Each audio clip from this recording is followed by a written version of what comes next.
There is no one answer, and there is not a one-size-fits-all solution to how we go about addressing and ending early and forced child marriage. I think with any human rights violation, the solution must be multifaceted and it must be holistic, and it really must come from and center the people most affected by the human rights violations, so in this case, early and forced child marriage, and they must be at the center of the solution making. And the solution, it also must be context specific. So it must take place at the national, local, and very, very local community level, and again be led by and for community members who know and understand the context better than people like me sitting here in DC. So an example from Amnesty International's work is we had a campaign on child marriage in Burkina Faso, and sections around the world, including Amnesty International USA, worked to support the Amnesty section in Burkina Faso who understood and were members of various communities across Burkina Faso, and they did fantastic work of partnering with local organizations across the country and doing very local level, very grassroots level work, working with local partners to educate various communities about child marriage within certain communities, and about the laws, the recent laws that Burkina Faso was passing, and certain amendments to those laws, and access to services, for example, shelters that provide a safe space for girls or boys who were fleeing child marriage across the country. And they were also working with various government officials who were also committed to the work. So again, it comes from various points and is multifaceted. And I think we need to continue to collect more research. We need to sort of challenge the harmful laws that are already on the books, close the loopholes, and put in place laws that protect children from early and forced child marriage, and also put in place laws that protect survivors who have tried to escape early and forced child marriage. And throughout all of this, we need to uplift the voices of youth, the people most affected, the people most at risk of early and forced child marriage. We need to listen to their stories and their ideas, and put them at the center of any solution making. Within Tanzania, there are a number of different movements that are working against child marriage. In the Mara region, which is in east of Lake Victoria, there's a large cultural group which are the Wakuria. These people are pastoralists. They also depend on, they also have FGM. Their girls undergo FGM, and many of the girls are married very young. There are a number of movements within the UN population agency. Graca Machel, who was the wife of Samora Machel, and also the second wife of Mandela, has been greatly involved in working against FGM and against early marriage. There are other groups in other parts of the country. Within the Maasai community, we ourselves are ones that work against early marriage, giving the girls options for education. And there are other NGOs who also are helping for girls' education. The organization I'm so proud to work for is Kakenya's Dream, which was founded by Dr. Kakenya Nataya, who is from the community we serve. And our model is all about empowering transformative education as prevention of child marriage, along with other harmful practices like female genital mutilation, and also general community empowerment. So there's a couple things about our model that make it so effective in ending child marriage. We've actually had 0%, none of our girls have undergone child marriage or FGM or any of these other things. And that's really because it is holistic and it is girl-centered. So we have a boarding school where girls live and they learn and they play, they're kids. And in order to attend, parents pledge not to perform FGM on her, which in our community is deeply linked to time of marriage. And we also start building a relationship with parents in the community, saying, what are your dreams for this girl? What are her dreams? You know, she can go to college. And so by the time a girl's been in a program for several years, all of a sudden her parents are no longer thinking, who's she going to marry? They're thinking, what's she going to do in college? How is she going to come back and help us, lift out of poverty? And it's really an incredible transformation. It takes time, it takes effort, it takes resources, but it is working, and that's really, really exciting for us. And I think it just goes to show that whenever there's an issue like child marriage that has a complex and very deep history, including a wide range of root causes, you can't expect a one-off program, a simple training, an alternate rite of passage to end it in the community. It really has to be holistic, and you have to stay there, and you have to be there, and bring men, boys, community leaders, girls especially along, and that's what we're doing. I think youth themselves can work against child marriage if they are mobilized, but also if they're educated. So if these are some of the topics that are even discussed while they're in school. When I say educated, I'm talking beyond primary school. There can be clubs together where the girls and boys discuss these topics. So I think also, though, the girls, as they're learning, they understand better their own rights, and the reason that the fact that when they're home, they can really say no to their parents, and then can demand getting an education. I know of one girl who we supported in advanced level studies. She had to fight from primary school to secondary school to get to school because her family wanted to marry her off. But she used the government system. Fortunately, there were government officials and government leaders who were able to support her, and they're the ones that brought her to Emosoy. So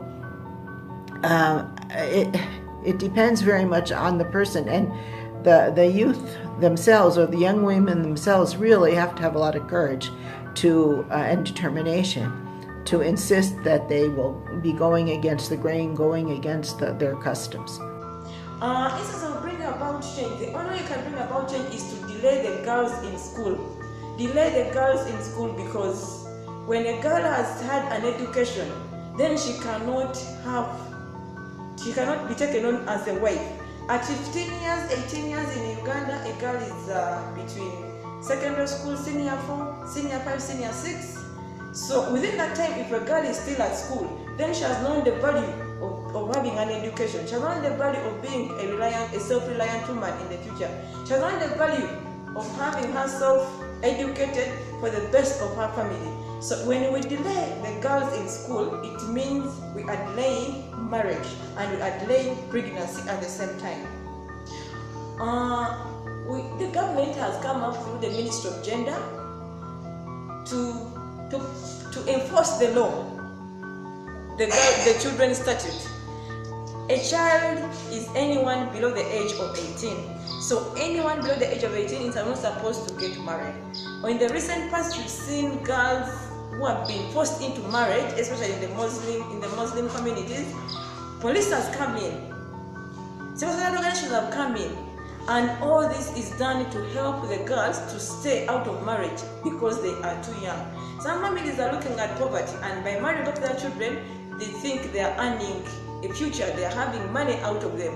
This is not right, because the girl has been introduced into a system when she's still too young to manage.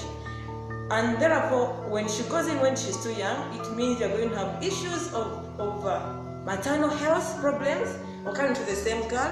Then you end up having a vicious cycle of problems around this young girl. Different movements have come up to secure the girl's future. You find that under the AMPCAN, for example, AMPCAN believes in securing lives of the children that have been neglected in general. So what is done is, when you find a girl has been forced into marriage, they have a toll-free line that you can use to call on them, and then the perpetuator will be taken into courts of law, and then justice will be done for this girl. Also, different women have come up to help girls have skills. When girls have skills, then they are kept busy doing different things, vocational, busy in school. So in all this, we are trying to keep them away from the peers who would be encouraging them into issues of marriage. I'll speak from my experience here at Emusoy. We've established Emusoy in 1999 to empower pastoralist girls, especially through education. We started with 6 girls, and now we have helped over close to 2,000 girls since we started. Our aim is to prepare these girls to go to secondary school, educate them through secondary school, and then to some professional training. Education, I feel, is one of the main ways to stop child marriage, because it's a long-term method, but if the girls themselves are educated, they will be able to know their rights, and they will fight for their rights and demand education, further education. Also, even if girls, some of our students who just finished secondary school, or even they drop out in secondary school, because of what they have been learning, they are changed. So when they marry and have their children, they will be making sure their children go to school. As it is now, I see that the women are one of the largest or the most influential groups in helping to stop child marriage. They bring their children to us even in secret, saying, I want my daughter to go to school. My husband doesn't want this. I know he will beat me when I get back, but I want her to go to school. I want her to have a better life than I do. So they're the ones that are supporting their daughters going to school. If we have found, if there's a mother who doesn't want her daughter to go to school, then that girl will not finish secondary school. She will drop out, she will get married, she will get pregnant, so that without the support of mothers, there's no way that we can stop child marriage. As to regards to what groups are best to work with, I think, say work with mothers, because I've found that there are different NGOs who have had women's groups, who are women's groups who are income generating. Maybe there's a grinding mill, or they're sewing beads, or doing something like this. But their aim is to get money to get their daughters to school. So that educating their daughters is always a big part of these projects. There are other NGOs that are working, but not on the same scale as Emusoy, of supporting girls in school. But we have found that girls, besides just having their school fees paid, these are, now again, I'm speaking of Maasai girls, instead of having their school fees paid, they need more moral support. They need to be talking together about their experiences, and they need a preparation for secondary school, because the girls come from very poor educational backgrounds in the villages. So with those backgrounds, and if they go directly into secondary school, they're not going to progress well. So we feel that we give them a year's preparatory course in order to prepare them for secondary school, which is a psychological, academic, social preparation. Yes, we can stop child marriage by empowering women, empowering mothers of the family. When a mother has been empowered to understand the rights of the daughter, then she cannot have her girl married off at an early age. For instance, if a mother has been married off at the age of 15 and she has lived the kind of life, she has no problem with her daughter going through the same kind of life. However, if a woman has been empowered to know that early child marriage is bad, then she will be the flag bearer to stop child marriage. Keeping girls in schools is the most important thing, because we can delay child marriage by having an education for these girls.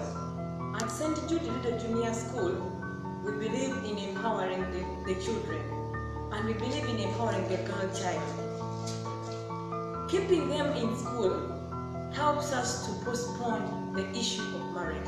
During the parents' meetings, we encourage parents to have their children continue with schools. We have gone to the level of even accessing and outsourcing people, such as the professional officers, to come and talk to the children. We have talked about Nyenga Hospital coming in to talk to the girls, especially about their sexual reproductive health. And in all this, we are trying to make sure that girls understand themselves and also value their education. And by so doing, we are keeping away child marriage from them. For us, we are happy to see them going through school from primary 1 to primary 7 without going out for marriage.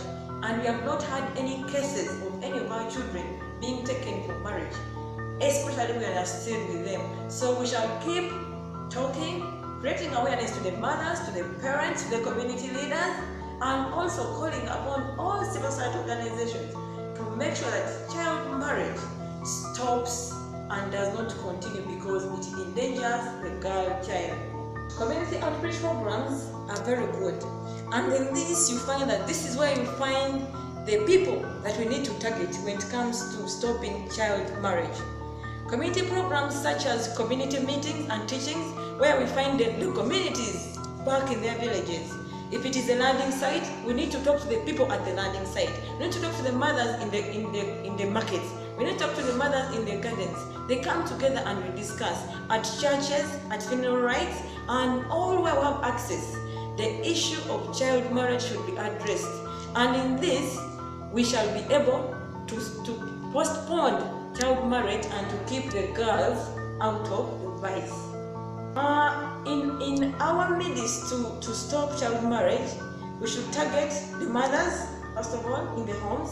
If a mother knows the purpose of education, then we are postponing child marriage. We should focus on the policymakers. The policymakers, I'm talking about the councillors, the parliamentarians, and all people who own Uganda's laws, that the issue of child marriage should stop. And in this, by breaking the law, also the enforcement wing, talk about the police, the professional officers, the local leaders and local council ones, all should come up and enforce the children's statute. 18 and above is the age limit for Uganda as per the Ugandan Constitution 1995. Our Ugandan education plays a big part in delaying child marriage because the Ugandan education starts at the age of 3. And at the age of 3, we are into pre-primary school, that is the kindergarten, up to the age of 6. So from 6, we have the primary section that runs for 7 years. There the child is about 13, 14 years, depending. Then from primary school, we go to the secondary school. Secondary school is 6 years. So 13 plus 6 is 19. Already, the child is an adult. And from 19, secondary school, we have the tertiary and the university education. So that runs between 2 to 5 years depending on the course. So that means that if a child goes through all those processes of education, from kindergarten to primary, secondary, university, by the time she is graduating, she is 22, 25, depending on the course. So that means we are postponing child marriage. However, if a child does not go to school, at the age of 13, 15, she feels fed up with the community. She feels does not fit with everybody, especially the peers who are at school. And then she will resort to child marriage. So I encourage everybody that education, especially of a girl child, will help us to postpone child marriage. We have that saying that educating a woman is educating the nation. If all women are educated, then we shall have a better future and a better future without child marriage. The youth can play a big role in stopping child marriage because if one has gone through all the education system without being married off, then they know the value of education. They know the esteem of not being married off at an early age.